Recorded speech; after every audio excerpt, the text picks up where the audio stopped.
사랑하는 영락교회 지체들에게 주 안에서 평화 인사를 전합니다. 오늘은 2023년 2월 24일 금요일입니다. 오늘의 묵상 본문은 역대상 2장 1절로 56절까지의 말씀입니다. 오늘 본문 말씀 2장 1절부터의 말씀은 이렇게 시작합니다. 이스라엘 아들은 이러하니 르우벤과 시몬과 레위와 유다와 이사갈과 스불론과 단과 요셉과 베냐민과 납달리와 갓과 아셀이었더라. 우리 1장에서 에서의 자손들을 소개한 다음에 이제 2장에서 이스라엘의 아들들, 야곱의 아들들을 소개하는 것이죠. 우리가 너무나 잘 알고 있는 12지파의 이야기입니다. 그리고 3절부터 첫 번째 오늘 본문의 내용을 이루는 유다지파의 이야기가 나와요. 유다의 자손이 제일 먼저 나온 것은 유다의 지파가 영적인 장자와 같은, 장자의 권은 요셉을 통해서 이어졌지만 영적인 장자는 유다 지파이기 때문이죠. 또 유다 지파에서 다윗이 나왔기 때문이고 또 유다 지파에서 그리스도가 나왔습니다.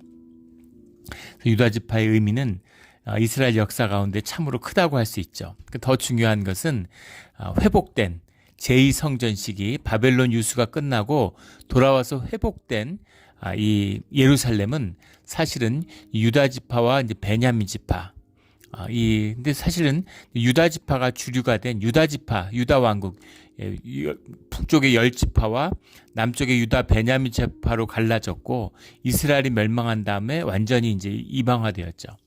그리고 유다 지파가 중심이 된 유다 왕국은 유다 지파가 중심이었기 때문에 이 유다 지파가 굉장히 이제 중요한 것이죠. 메인이고 또 거기다가 우리 역대기 처음 시작할 때 나누었던 것처럼 역대기의 회복, 예루살렘의 회복의 가장 큰 주제, 신학적인 주제, 신앙의 주제가 다윗의 회복에 있었기 때문에 다윗 왕가, 다윗의 탄생, 다윗의 중심이 되는 이 유다 지파의 복원, 이것이 굉장히 중요한 주제가 되는 것입니다. 그래서 이 유다의 가계를 소개하는 것, 이것이 이제 중요한 것이죠. 9장, 10장 갈 때까지 끊임없는 족보가 나와요. 역대기가 힘든, 강의하고 성경 공부하면 다들 아주 힘들어 하시는 그런 부분이죠. 이 가운데에서도 주님의 숨겨진 깊은 뜻이 있습니다. 오늘 말씀에 보면 이 유다 지파의 족보, 우리 마태복음 1장에도 소개되어 있는 그리스도의 족보죠. 또 다윗의 가계에는 록기 4장에 나오고 있는 이제 다윗이 나오는 이야기, 그 족보가 소개되고 있기도 합니다. 그런데 이 족보의 이야기, 오늘 2장에 보면 1절부터 17절까지 쭉 나와서 15절에 가면 7제로 다윗을 낳았으며 다윗의 이야기로 연결이 되죠. 그럼 이 이야기가 다윗의 모든 족보의 이야기냐? 그러면 그렇지 않다는 겁니다. 그 430년 애굽으로 들어가서 430년간 있었던 이야기, 출애굽까지 그때의 이야기가 단 3대로 소개되고 있어요. 람과 아비나답과 나손 이렇게 3대로 소개가 되고 있고, 근데 출애굽으로부터 다윗에게까지 이어지는 400년 정도 되죠. 그 기간이 3대로 소개되고 있습니다. 그래서 이것을 보면 살마, 보아스, 오벳, 이세 이렇게 4대로 간략하게 소개가 되고 있죠. 400년이 4대일 수는 없고 430년이 3대일 수가 없죠. 그래서 이것은 이제 구속사적인 영적인 계통을 잇는 이제 그런 문제다 이렇게 보시면 되겠습니다. 우리 한국 민족하고 이 유대 민족이 너무 흡사하다 그랬죠. 우리 한국 민족도 이제 족보라는 걸 가지고 있고 족보를 중시하잖아요. 근데 족보를 연구하다 보면 이제 한국에서 실전 문제라고 그러죠. 족보를 구성하지 못하는 부분이 있어요. 쭉 그 줄을 잇지 못하는 겁니다. 저 같은 경우는 풍양조씨죠. 풍양조씨 호국공파인데 호국공파 안에 영혼공파가 있고 그 양대 공파가 있고 그 공파 중에 이제 호국공파인데 실전 문제라는 걸 가지고 계속 그 안에서도 이제 갈등이 있는 거예요. 그래서 복귀를 못하는 겁니다. 그런데 위에서부터 쭉 내려와 가지고 이 족보가 기록됐다고 하는 것은 이제 신화죠. 허구입니다. 일제시대 때 이제 일본 총독부에서 철저히 조사를 했어요. 한국의 민족에 대한 연구를 하면서. 근데 거기 보면 한국에 있는 모든 족보를 전부 다 역으로 추적해서 그 실전에 대한 문제를 조사했는데 처음부터 이어진 그러니까 조선시대 초기 이상으로 그러니까 고려시대까지 서급되는 그런 족보는 하나도 없다는 거죠. 예, 근데 대부분 막 신라시대 때부터 내려오잖아요. 예, 뭐 김해 김씨 그러면 김수로 왕부터 이어지잖아요.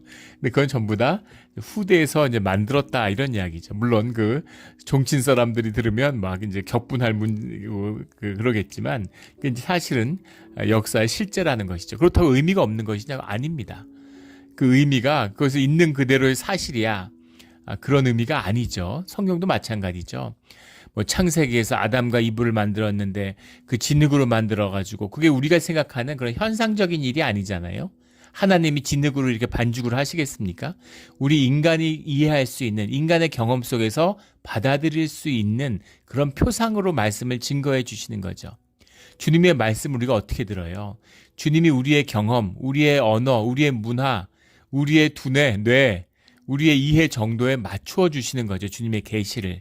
그래서 주님의 말씀을 받았다라는 건 주님의 임재가 우리의 경험 가운데, 우리의 삶 가운데 제한되었다라는 의미입니다. 그런 의미에서 이 영적인 의미, 영적인 구속사적인 의미를 연결시키는 것이죠. 그래서 대부분 우리 대한민국의 족보는 임진왜란 이후에 이제 기록된 것이다라는 것이 이제 그 역사학의 주류설이죠. 그게 맞을 거예요. 예, 후대에 가면서 이제 족보를 만들고 다 양반이 된 것이죠. 그렇게 이제 족보를 만든 것처럼 이 바벨론의 노예 생활을 하고서 이제 예루살렘으로 복귀하면서 다시 유다 지파를 복원하고 예루살렘을 복원하고 다윗의 이 족보를 복원해야 되겠다. 그래서 기존에 있었던 그렇다고 없는 걸 다 만들어낸 거냐? 그렇지 않죠. 록기나 뭐 창세기에 나왔던 그런 족보들을 자신들의 현실에 있는 가족 관계와 어떻게 연결이 되어 있는지 이것을 구축한 것이다. 이렇게 보시면 정확하겠습니다. 그런데 여기서 놀라운 것은 무엇이냐면 여기에 담겨있는 구속사에 담겨있는 깊은 비밀이에요. 세 가지 중요한 인물, 우리 그 마태복음에도 똑같이 나오는 것입니다. 하나는 오늘 2장 4절에 나오는 유다의 며느리 다말이 유다에게 베레스와 세라를 낳아주었으니, 베레스와 세라인데 왜 베레스가 먼저 나왔을까? 베레스가 먼저 태어났기 때문이기도 하죠. 또 베레스가 중요한 의미, 그 다윗의 계보를 잇고 있기 때문이기도 합니다. 그런데 다말이 유다에게서 베레스와 세라를 낳았다는 얘기는 창세기 38장에 나오는 우리가 잘 알고 있는 말씀이죠. 유다가 에르와 그 오난과 셀라 이렇게 셋을 낳았는데 이 첫째는 악해서 죽었고 둘째 셋째는 계대를 취하지 않다가 그 제도를 존중하지 않다가 죽임을 당했죠. 그러니까 다말이 억울해서 친정으로 돌아가게 되니까 그 기생으로 속여서 시아버지 유다의 자식을 낳아요. 예. 아주 끔찍한 이야기죠. 있을 수 없는 이야기입니다. 둘 다 돌로 쳐서 맞아 죽어야 되는 이야기죠. 그런데 놀라운 것은 이렇게 자손이 이어졌다는 사실을 계속 기록하고 있다는 겁니다. 이게 성경의 실제고 본질이고 성경의 매력이에요. 어떤 꾸밈이나 이것을 아름답게 뭐 멋진 이야기로 꾸미는 것이 아니라 이 비참한 이야기 중에서도 바닥의 이야기잖아요. 근데 유다가 영적인 장자가 되었다는 겁니다. 유다가 이 다말 사건을 겪으면서 자신의 본질을 만나죠. 자기가 누구인지를 알게 되는 겁니다. 그리고 깊이 회개하고 주님께 돌아오죠. 그 회개의 증거가 마지막 애굽에 갔을 때 베냐민을 살리기 위해서 자신이 죽겠다고 자원하는 겁니다. 거기서 주님 안에서의 회개가 이루어지는 거죠. 창세기의 완성은 요셉의 아래에서 요셉의 가정이 회복되는 일이지만 요셉의 야곱의 가정이 회복되는 이야기지만 유다의 회개와 그리고 요셉의 용서가 만나는 이야기죠. 굉장히 깊은 의미가 담겨 있어요. 인생의 가장 바닥, 가장 수치스러운 이야기가 주님을 만나서 가장 아름다운 이야기로 바뀌는 것입니다.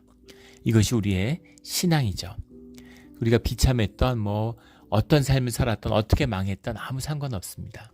주님을 만나면 다 그것이 아름다운 이야기가 되는 거예요. 이것이 우리가 신앙을 연금술에 비유하는 것이죠.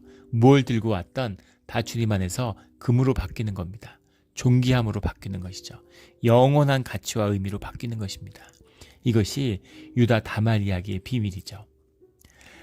수치스러운 얘기가 또 나와요. 11절에 가면 나손은 살마를 낳고 살마는 보아스를 낳고, 살마는 롯기에 보면 나오는 여리고성을 점령하는 기생 라합과 결혼을 해서 자식을 낳은 거죠. 살마를 낳은 것입니다. 이방인이에요. 진멸해야 할 대상이었는데, 그런데 이스라엘에 협조하죠. 그런데 그래도 이방인입니다. 그래서 아무래도 꺼리는 마음들이 있었겠죠. 거기다가 기생이에요. 우리나라는 기생의 어감이 그렇게 나쁘지는 않죠. 왜냐하면 뭐 기생이라는 것이 여러 가지 기회를 하는 사람들도 기생이었기 때문에. 그런데 이 시대의 기생이라고 하는 것은 이제 매매춘 여성을 의미하는 것이었다. 이렇게 역사학자들은 봅니다.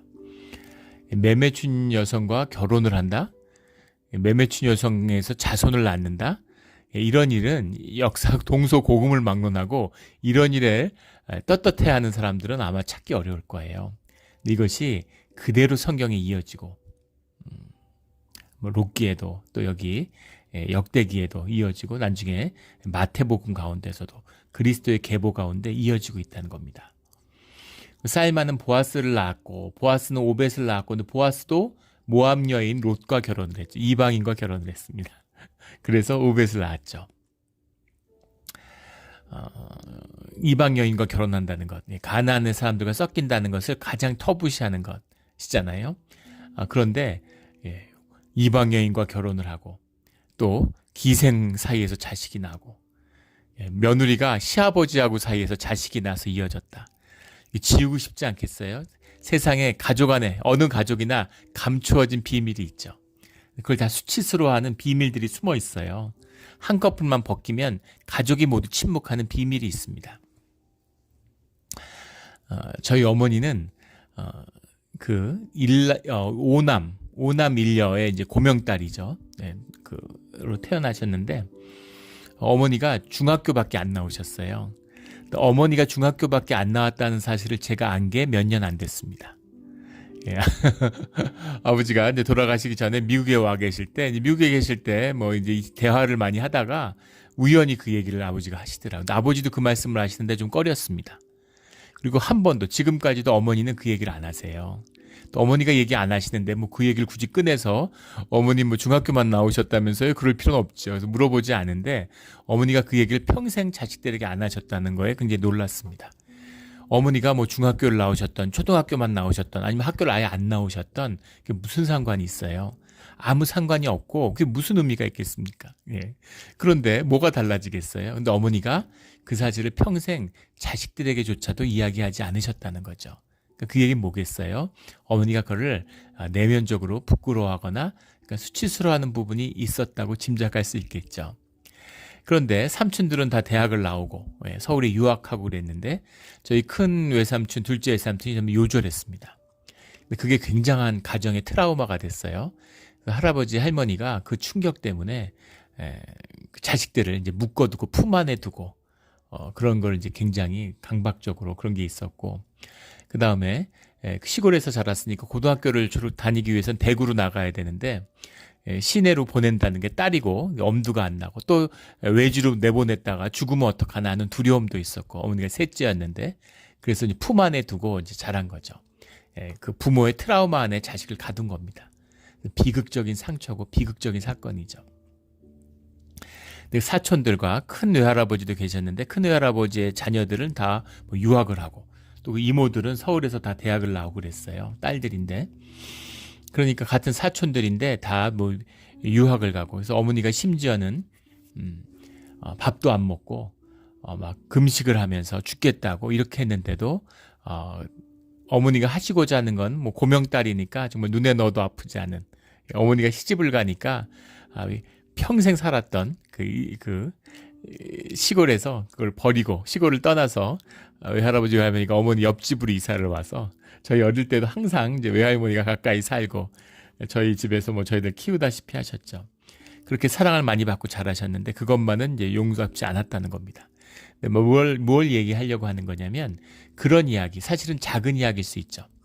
아무것도 아닌 이야기일 수도 있는 거지만 그것이 어머니한테는 굉장히 부끄러운 개인사, 학력을 중시하고 무슨 학력으로 사람을 평가하는 그런 이제 대한민국 사회에서 당신의 시대에 그게 늘 부끄러운 이야기였다라는 짐작을 하게 됩니다. 그러니까 이야기하지 않으셨겠죠. 그런 가정사에도 그런 걸 숨겨요. 개인도 그걸 숨깁니다. 그런데 며느리가 시아버지하고 사이에서 자식을 낳아서 대를 이은 이야기. 이런 세상에 이거보다 더 부끄럽고 수치스러운 얘기가 어디 있겠어요. 유대 사회에서, 고대 유대 사회에서. 근데 이 이야기를 기록했다는 겁니다. 그리고 이방인들과 사이에서 자식이 낳았다는 그 이야기를 기록하고 남긴 거예요. 육적인 부끄러움, 세상의 부끄러움, 현상의 부끄러움은 주님 안에서의 부끄러움이 될 수 없다는 겁니다. 더 중요한 것은 이것이 나의 나됨, 주님 앞에 서는, 주님이 함께 하시는 진실됨의 비밀이라는 겁니다. 주님 안에서는 비밀이 없어요. 주님 앞에서 나를 높이고 나를 의롭게 한다는 것, 이건 세상의 어리석은 짓입니다. 우리가 의롭고 모범생이고 신앙생활 열심히 해서 주님이 우리를 이뻐하시는 게 아니라 주님이 우리를 긍휼히 여기시는 한 가지 이유는 우리가 불쌍하기 때문입니다. 그 주님 앞에 우리가 죄인이기 때문에 그 모든 것을 솔직히 있는 그대로 주님 앞에 감추는 것이 없어야 돼요. 그래서 교회 나와서 막 의인인 척하고 의의 사도인 것처럼 무슨 평생 정말 믿음으로 살아온 것처럼 그렇게 속이고 그래서는 안 된다는 겁니다. 수치를 가리려고 그러고 종교의 의로 무덤을 회칠하려고 그러고 그러면 주님이 함께하지 못하신다는 거죠. 여러 번 우리 나누는 말씀이죠. 주님은 죄인과 함께 하시지만 죄인과 함께 밥을 먹고 죄인의 집에 거하시지만 거짓과 함께 하진 않으십니다. 그래서 주님 앞에 이 솔직하게 드러나는 거예요. 유대인들이 무슨 혈통도 아니고 아무것도 아닙니다. 오직 은혜예요. 은혜고 주님의 구속의 역사일 뿐이다라는 거죠. 그 보아스가 모압 여인 롯과 만났지만 그 보아스가 오벳을 낳았다. 오벳이 예배자, 종 이런 뜻인데 주님의 종, 예배자 이런 의미입니다. 오벳은 이새를 낳고 이새는 하나님의 선물 이런 뜻이죠. 그래서 이새가 다윗을 낳았잖아요. 그러니까 이 믿음의 가정이었다는, 믿음의 가정이 계속 이어졌다는 거죠. 보아스, 오벳, 이새, 다윗으로 가는 믿음의 역사가 없이 어떻게 이런 일이 있을 수 있겠습니까? 이방인도 믿음 가운데 품어서 주님의 구속의 역사의 한 부분을 이루는 이것이 신앙이고 주님과 함께하는 것이다. 이걸 처음 읽었을 때는 이게 무슨 이 얘기를 왜 썼을까? 가리고 숨겨야 될 얘기 아니겠어요?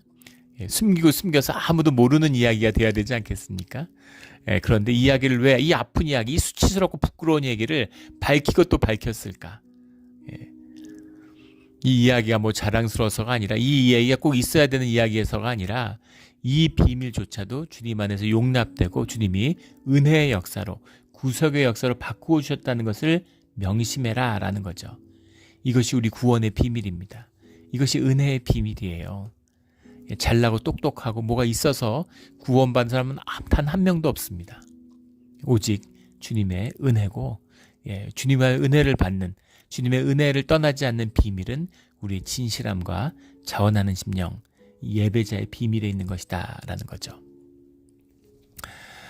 우리 몬트레이 교회도 마찬가지죠. 우리 몬트레이 영락교회도 정말 부끄러운 역사 너무 많아요. 지금도 옛날 이야기 듣다 깜짝깜짝 놀랍니다. 최근에도 우리 커피 브레이크 토요일 아침에 하다가 깜짝 놀랐어요. 옛날 이야기를 하는데 정말 얼굴이 낯이 화끈거릴 정도로, 낯뜨거울 정도로 교회에 부끄러운 역사가 너무 많습니다. 우리가 같이 그 자리에서 손잡고 기도했습니다. 손을 모아서 주님 앞에 회개의 기도, 너무 부끄럽고 수치스럽지만 주님 앞에 기도하는 거예요. 교회에 뭐가 있어서 주님이 은혜를 베풀고 함께 하시는 게 아닙니다. 부끄럽고 수치스럽지만 적어도 거기에 대해서 진실한 마음, 주님 앞에 회개하고 주님 앞에 그 사실을 알리는 그런 마음이 있어야 되는 것이죠. 그게 우리 몬트레이 영락교회의 매력이에요. 우리 교회는 주님이 사랑하십니다. 주님이 함께 하세요. 근데 주님이 왜 몬트레이 영락교회를 사랑하셨을까? 몬트레이 영락교회 10수년 동안 싸우는데 아주 유명한 교회죠. 미국인은 말할 것도 없고 한국에서도 아는 분들이 알 정도로 하도 교단 가운데서 전설이 됐죠. 하도 싸우고 목사들을 쫓아내서 정말 수치스럽고 부끄러운 교회가 돼서 노회에서 저희 교회를 클로즈 하려고, 교회를 폐쇄하려고 여러 번 회의를 했다고 그러더라고요. 제가 온 다음에 나중에 노회에서 그런 얘기를 들었어요. 기도처로 하고 목사를 파송하지 말자, 이런 논의를 많이 했다는 겁니다. 그런데 분명한 것은 주님이 몬트레 영락교회를 사랑하신다는 거예요. 은혜가 함께하고 있습니다. 은혜의 비밀이 뭘까? 무너져 있다는 거예요. 무너져 있습니다. 뭘 세웠고 뭐가 있는 것처럼. 한국의 뭐 100년 넘은 교회들, 뭐 오래된 교회들 보면은 막 회칠한 무덤처럼 수치와 부끄러움이 많은데 회개하고 돌이키지 않아요. 그래서 뭐 하나님 없이도 잘해갈 수 있을 것처럼 떵떵거립니다. 그래서 망하는 것이죠. 그런 교회는 주님이 함께 하시지 않아요. 그러나 아프지만, 무너졌지만 주님을 사랑하는 그 마음 하나, 그 모든 수치에 대한 진실함 하나를 가지고 주님과 함께하는 것입니다. 이 구원의 비밀을, 이 구속의 비밀을 결코 놓치지 않는 우리 몬트레 영락교회가 되기를 주의 이름으로 축원합니다. 이것이 길긴 족보 속에 숨어있는 비밀이에요. 오늘 또 본문에 가면은 좀 볼 본문들도 있죠. 사실은 6절 같은 데 가면 세라의 아들, 우리 그 유다의 자손에 나오는 베레스의 아들 헤스론과 하물과, 세라의 아들은 시므리와 에단과 헤만과 갈골과 다라니아 모두 5사람이요. 근데 문제는 이게 지금 얘기했듯이 그 아들을 일일이 쓴 게 아니라고 그랬죠. 그 자손들 중에 유명한 사람들 쭉 연결시킨 거예요. 후대에 에단과 헤만과 갈골도 세라의 자손 뿌리에서 나왔다, 이 얘기인 거죠. 사실 시므리만 세라의 아들이고, 에단은 그 역대왕에 보면 상해 4장에 가보면 예스라인이다 이렇게 나오고, 헤만은 마홀의 아들이다 이렇게 나오죠. 그렇게 나옵니다.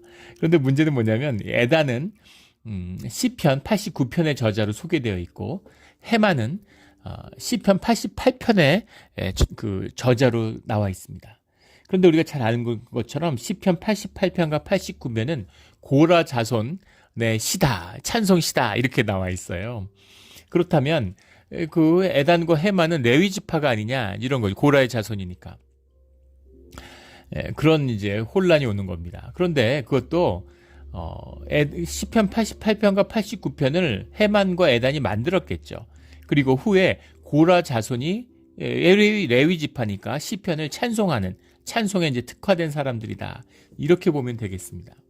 에단, 헤만, 갈골과 다라니 이런 사람들은 모두 찬송에 아주 특화된 음악적인 재능을 가진 그런 사람이었던 것 같아요.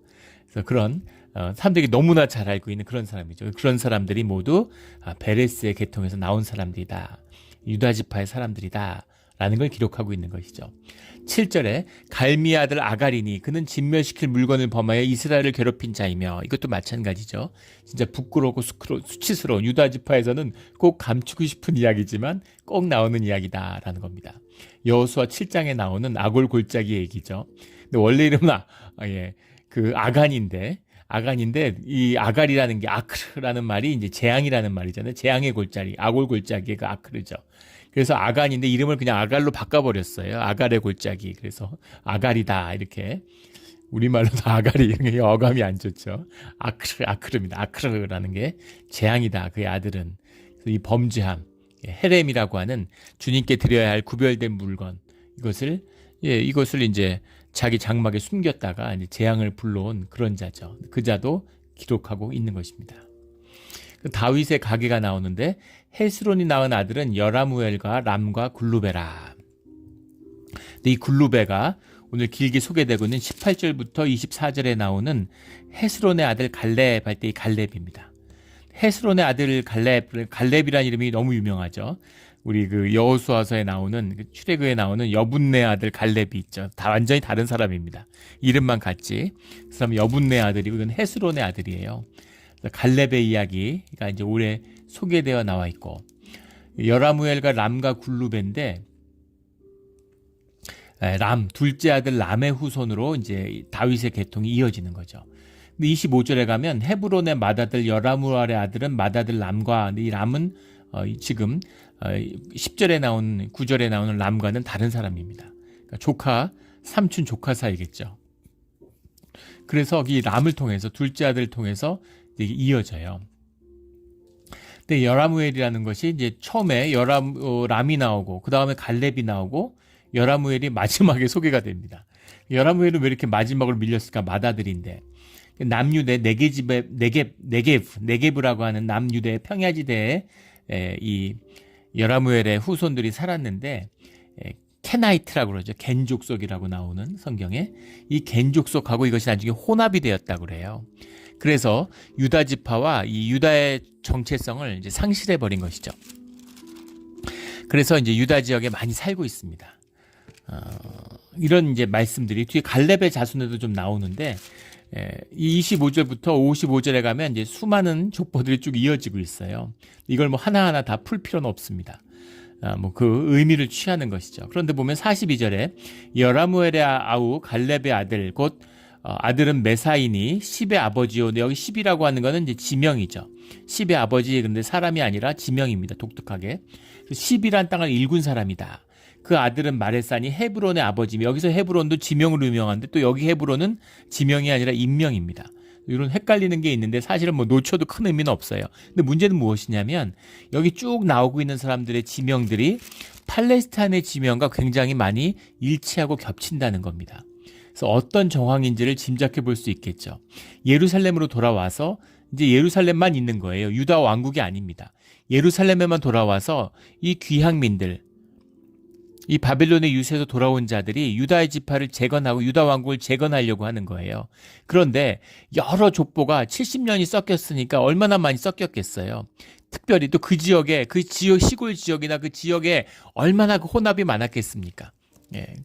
아예 이스라엘은 사라져 버렸잖아요. 위에 10지파는 날아갔습니다. 전부 혼합되어져 가지고 그러니까 남부 지역은 뭐 북부 지역과 크게 달랐을까요? 혼합되어 있는 거죠. 팔레스타인 지역과 많이 혼합되어 있는 거예요. 그 속에서 유다 지파의 뿌리를 찾는 것이 이 역대기의 족보였다라는 겁니다. 그래서 거기에 있는 사람들, 그 여기 나오는 사람들을 우리는 지금 읽으면 어떤 사람인지 알 수가 없죠. 예. 엘르아세는 시스메를 낳고 시스메는 살루몬을 낳고 살루몬은 여가마를 낳고 여가마는 엘리사마를 낳고 엘리사가 누군지 여가마가 누군지는 모르지만 그 시대에 귀환한 사람들, 팔레스타인 지방을 살아가는 사람들은 딱 들으면 다 아는 사람들입니다. 예. 딱 들으면 다 아는 것이죠. 예, 저는 BTS 멤버가 누군지를 몰라요. 뭐 알 필요도 없고 알고 싶지도 않죠. 그냥 BTS만 알면 되지. 멤버가 누군지 뭐 알 필요가 뭐가 있겠어요.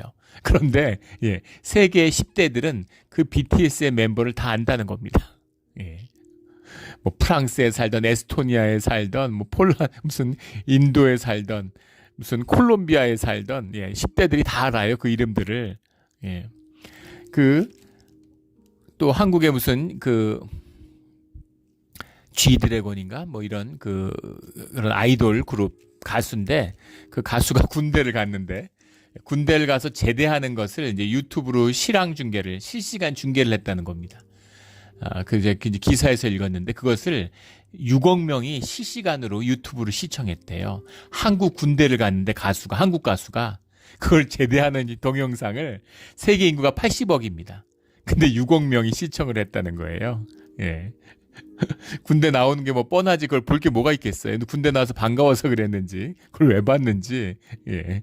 근데 우리 주변에 그걸 본 사람 아무도 없죠. 군대 갔는지 뭐 제대했는지 그 교회에서 누가 합니까? 아무도 몰라요. 무슨 말씀인지 아시겠죠. 하지만 그걸 그렇게 관심이 있는 시차도 있었을 텐데 밤에 잠도 안 자고 깨어나서 그거를 보고 있는 그것에 막 감격해하고 눈물을 흘리는 그런 사람이 있다는 겁니다. 그것처럼 우리는 전혀 모르는 사람들이지만 그 시대의 사람들은 팔레스타인 지역에 알고 있는 족장이거나 권세가 있거나 땅을 차지하거나 그런 사람들이 그 지역에 있었다는 것이죠. 그래서 그 지역들이 저거는 우리 유다 지파와 상관이 없는 사람이야. 저 사람들은 우리 유다 지파야. 이런 것들을 이제 족보를 정리하는 거죠. 계보를 정리하는 겁니다. 구속의 의미와 그 뜻을 새로 새기는 그런 의미가 집단적으로 이루어지고 있는 것이죠. 이것이 신앙의 회복과도 연결이 되어 있는 것이다 라는 거죠. 물론 그 중심에는 다윗의 신앙, 다윗의 믿음을 회복하는 뜻이 들어있다라는 겁니다. 23절에 가면 그술과 아람이 야일의 성읍들과 그 낙과 그에 딸린 성읍들 모두 60을 그들에게서 빼앗았으며 이들은 다 길앗의 아버지 마길의 자손이었더라. 그술과 아람은 유다 지파와 아무 상관이 없죠. 그술과 아람은 왜 있었을까? 이들이 야일의 성읍, 흔히 야일의 60성읍, 원래 야일이 가나안 동편의 36성읍을 차지했죠. 그리고 그 뒤에 24성읍이 더해져서 이것을 흔히 야일의 60성읍이다, 야일의 성읍이다 이렇게 불렀는데, 야일의 성읍을 굳이 구술과 아람이 야일의 성읍을 뺏었다 이 얘기를 왜 써놨을까요? 족보를 써놨는데, 이 땅을 되찾아야 된다 이런 뜻이 들어있는 거죠. 독도, 우리는 독도라고, 일본은 다케시마라고 그러죠. 일본도 원래 그걸 마쓰시마라고 불렀어요, 에도 시대에는. 근데 마쓰시마에 대한 기록이 에도 시대에 전혀 없습니다. 근데 마쓰시마에 대한 기록은 없지만 다케시마에 대한 기록은 있어요. 그런데 유심히 보면 다케시마가 울릉도를 지칭하는 것이었습니다.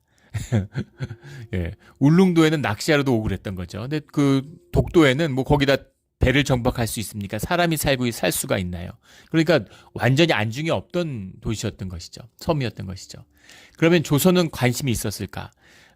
조선에서는 그 당시에 그 섬에 사람을 못 살게 하는 이제 그런 제도를 정책적으로 했죠. 통제가 안 되는 부분도 있었고, 또 해적으로부터 뭐 보호하는 뜻도 있었을 겁니다. 그런 의미에서 사실은 그 섬들을 공도 정책이라고 그러죠. 섬을 비우는 이제 그런 걸 썼습니다. 일본도 관심이 없었고 한국도 관심이 없었어요. 독도에. 그런데 사실 독도가 한국 땅이 됐는데 가장 결정적인 역할을 한 것은 우리 초대 대통령, 국부인 이승만 대통령이죠. 이승만 대통령이 독도를 먼저 점령하고, 선점하고 시료 지배를 했습니다. 그리고 이승만 라인이라는 걸 거서 일본 배들이 거기 못 들어오게 했어요. 근데 일본도 패전 이후였고, 뭐 일본이 그때 미국 뭐 눈치에서 꼼짝 못할 때니까 그렇게 50년대를 보냈는데 일본이 뼈 아프죠. 그래서 지금도 독도를 한국 땅이고 시료 지배하는 것에서 그게 이제 국제법이에요. 미국은 막 우리가 일본하고 한국하고 서로 자기 땅이라고 싸우는데, 샌프란시스코 협약을 이제 바꾸려고 하는, 그때 이제 우리 한국 땅으로 인정이 된 거죠. 일본이 이걸 뒤집으려고 수십 년간 노력을 했습니다. 근데 거의 레이건 정부 때 뒤집을 뻔했어요. 근데 일본이 뭐라고 그랬냐면, 한국이 그때 미국에서 샌프란시스코 협약에 대한 해석을 논란이 분분했는데 그걸 정리하면서, 독도가 역사적으로 우리는 이제 독도 문제가 한일 문제라고 생각하지만 사실은 한미 문제입니다. 그래서 키는 미국이 쥐고 있어요. 그리고 그 키의 핵심은 샌프란시스코 협약입니다. 80년에 미국이 샌프란시스코 협약에 대한 해석을 내리면서 역사적으로 독도가 한국 땅이라고 하는 어떠한 것도 인정할 수 없다라고 못을 박았습니다. 그래서 언뜻 일본이 승리한 것처럼 보였는데, 일본의 오랜 로비가 먹힌 것처럼 보였는데, 샌프란시스코 협약에 대한 어떠한 재해석도 없다라고 못을 박았습니다. 그래서 독도는 한국 땅이 된 거죠. 왜냐하면 한국이 선점을 하고 시료 지배를 하고 있기 때문이에요. 그래서 국제법상으로 독도는 한국 땅인 겁니다. 그런데 일본은 독도를 뺏어가고 싶어하고 한국은 독도를 지켜야 되죠. 그러니까 독도에 대한 의미를 계속 새기는 거예요. 그래서 노래도 만들고, 독도는 우리 땅.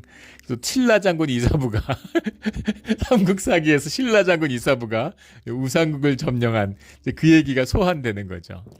누가 관심이 있었겠어요? 이사부가 누군지, 그 독도에 뭐 갔는지 안 갔는지 뭐 누가 알겠습니까? 울릉도에 우상국이 있었는지. 근데 이사부 장군이 굉장히 중요해서 우리가 이름을 저도 기억하잖아요. 하도 배우고 주입을 받아서 신라 장군 이사부가 독도를 차지했었다는 사실을 기록하고 있는 거예요. 이것이 야일의 성읍이에요. 가나안 동편 땅, 지금도 요르단이죠. 지금도 유대인들은 회복하고 싶어 하지만 성경에서 주님이 우리에게 주셨잖아 이렇게 얘기하는 거죠. 그런데 그것을 찾아올 방법이 없는 겁니다. 근데 이건 찾아와야 돼, 이 의미죠. 가나안 동편은 주님이 우리에게 주신 땅이야. 그것은 야일의 성읍이었어. 그러니까 꼭 찾아와야 되는 땅이야. 명심해. 우리가 못 찾아도 너희들은 꼭 찾아야 돼. 너희가 못 찾으면 너희의 후손들, 자손들에게 말해. 꼭 찾아야 돼. 이런 거죠. 독도, 사람도 안 사는 무인도인데 그게 뭐 그렇게까지 중요해. 그런데 한국인의 대한민국의 정체성이 걸려 있는 거죠. 독도를 잃으면 나라를 잃은 거나 마찬가지야. 그러면 전쟁이야. 모든 걸 다 희생해도 독도는 지켜야 돼. 그 암초덩이가 뭐길래, 섬이 뭐길래 그렇게까지 지켜야 돼. 단순한 섬이 아니라 그것이 한국인, 한민족, 대한민국, 여기에 대한 정체성이 걸려있기 때문인 거죠. 나라 만들기가 독도를 우리가 차지하는 것과 연관되어 있기 때문입니다. 이 의미를 새긴 것이 이 역대기에 나오고 있는 족보의 참된 뜻이다. 야일의 이름을 기억해라 라는 거죠. 왜냐하면 야일의 땅을 찾아와야 되고 이것이 우리가 출애굽 때 요단강 동편에서 받았던 단과 므낫세 지파의 땅이라는 걸 명심해야 된다. 이런 의미인 거죠. 이것이 주님이 주신 말씀입니다. 우리 말씀을 통해서 이 숨겨져 있는 깊은 비밀들, 주님이 숨겨놓은 깊은 축복들을 되찾는, 아무리 수치롭고 부끄러운 그런 우리 삶 속의 이야기들이라도 결국은 주님 안에서 그걸 만나야 됩니다. 찾아가야 돼요. 주님 안에서 그 사건이 다시 새롭게 우리의 삶 가운데서 그 의미를 얻어야 되는 것이죠. 이것이 예배입니다. 그래서 예배자로서 주님 앞에 서야 되는 거예요. 예배는 우리의 삶을 주님 앞에서 가리기 위한 것이 아니라, 내 수치와 부끄러움을 내 기억 속에서 가리기 위한 것이 아니라, 그 부끄러움과 수치를 정말 수치스럽고 부끄럽게 만나기 위한 것입니다. 그걸 만나면 더 이상 수치는 수치가 아니고 더 이상 부끄러움은 부끄러움이 아닙니다. 이 깊은 신앙의 비밀을, 이 구원의 비밀을 만나는 우리 신앙의 자리가 되기를 주의 이름으로 축원합니다. 아멘. 기도드리겠습니다. 하나님 아버지 감사합니다. 주님 귀한 말씀 주셔서 우리가 주님 만나고 나서 기도하면서 무의식이 열리고 우리 안에 있었던 부끄러운 기억들이 너무 많이 떠올라서 참 힘들었습니다. 그러나 그것들 하나하나 모든 것들이 주님한테 풀려나서 나의 존귀함이, 내가 나됨으로 살아가는 비밀이 그 안에 있음을 말씀하여 주시니 감사합니다. 역대기를 통해서 이 유다의 이 구속의 역사가 풀려났던 것처럼 오늘 우리가 이 말씀을 통해서 우리의 구원이, 우리의 주님의 십자가의 구속이 우리의 삶 가운데 풀어지는 그런 귀한 역사가 우리의 삶에, 우리의 실제가 되게 하여 주시옵소서. 감사하며 예수 그리스도의 이름으로 기도드렸습니다. 아멘.